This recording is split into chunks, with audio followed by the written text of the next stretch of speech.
Hey yo, this is Dash, and I'm out in my garage. Nothing trailer related, nothing barbecue related, and if you could tell by the title of the this video, I blew up my car. Well, I didn't blow up the whole car, I just blew up the engine. So, with that being said, I recorded, or actually, I took some snaps, and I'm going to play you those snaps now. And then after you see the snaps from a few days ago, the day after I got my car back, I'll come back to here in the garage. So, see y'all in a second.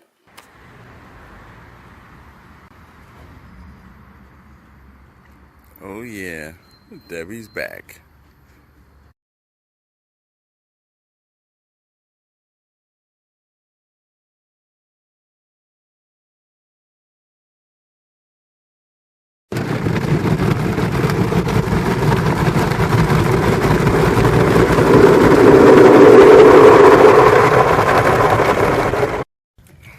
So, I realized I never told you guys what happened with my car and why I'm so excited to have it back.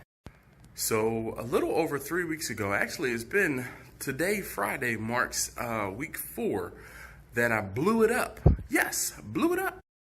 So, call me crazy, but I'm rather superstitious and I really didn't want to talk about it until I had my car back and I knew how much money I was going to owe for this whole repair. So back to the topic at hand, I blew it up. And when I say I blew it up, driving home, I got into it and it let go. It popped and stopped. So yep, driving home, it blew up. The engine itself let go. Big plume, big cloud of oil and smoke from the back of the vehicle. So I get it towed to the nearest Volkswagen dealership. They check it out. There's a big old hole in the block. So now I need a new engine, right? Right. You need a new engine, sir. Guess what? Your warranty? We don't know if they're going to cover it. But the warranty company does cover it, but they cover a used engine. So this used engine has 50,000 miles on it, and they're sending it to me. So the warranty company gets this engine sent from Wichita, Kansas to Baltimore, and everything looking up and up, right? Wrong. When the engine comes, it was damaged in transit. So then they had to order new parts and components to go onto the used engine.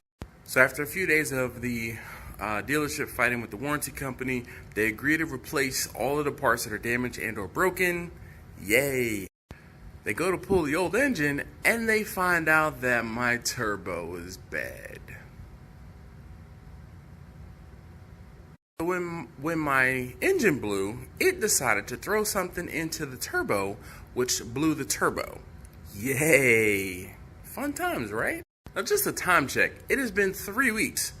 3 weeks, basically, since my car blew up at this point when they started to try to take out the engine and found the turbo was bad. So now, the turbo gets replaced. Yay! But we found out the starter is bad. Boo. So after getting a new engine, new turbo, new starter, new battery, everything has been resolved, and I have my car back.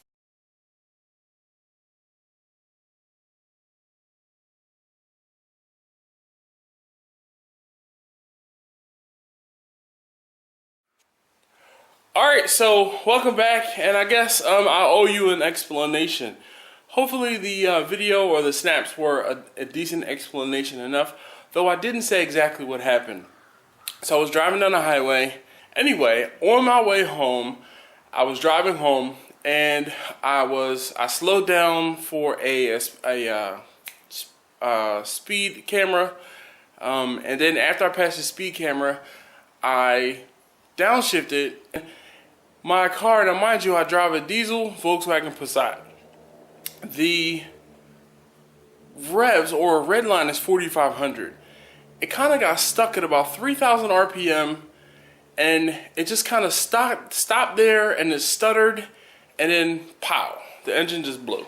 I wasn't doing anything too crazy. I really wasn't going like 1,000 miles an hour. I was doing less than 80 pretty much, because I had just slowed down to get past the speed cameras. But anyway, I was accelerating slightly uphill, heard everything popped, I came to a stop, and that's where pretty much the last video, or the last piece of video, when I was talking about how everything, you know, blew up, had the car towed. They took it apart. Once they, well, actually they didn't take it apart. They looked at it. Once they looked at it, they determined there was a hole in the block. Once they found a hole in the block, they sent it to the warranty company. Warranty company okayed it, and that's pretty much okayed the repair, or not repair, the replacement of the engine, and that's pretty much where the snaps came in. Anyway, what I'm going to do, yes, they gave me back my old engine. And notice I have the engine on the trailer. I also have a box of parts. Like, this box of parts has, like, this is the timing belt. I think this is the timing belt. I'm pretty sure. It might be the serpentine belt. I'm not sure. Anyway, there's some pulleys in here. The EGRs right there. This is something to do with the coolant. Oil lines, or this is another coolant line. Injectors. This is an injector down there. Wow. It's heavy. Heavier than I thought it would be. This is an injector. And, you know, oh yeah. Smells like diesel fuel. But there's a box of parts. There's pulleys and water pump down in there, and I have my engine. So, but while I have you out here, I wanted to show you, that's the hole in this is the front of the engine. This is the intake side, and I don't really want to, I guess I can take it out. And this is the hole in the back of the engine. And you can look down in there and see there's parts. So, if you know me, you know where this is going. I'm going to take that one apart and figure out exactly what happened. So something happened in the third cylinder. If it's not number 3, then it's number 2. I don't know which is where they start. You know, if they count left to right or right to left. But something happened in that cylinder where it just let go. Anyway, I have a engine hoist and an engine stand that I need to put together. So I'm going to put together the engine hoist and the engine stand, hopefully get the engine out off of the trailer and up onto the stand and start taking it apart. I don't think that I'm going to be doing all of those things today. Obviously, this is probably going to be another multi-parted series of me tearing this engine apart. But I kind of wanted to bring you along for what I was doing. So stay tuned.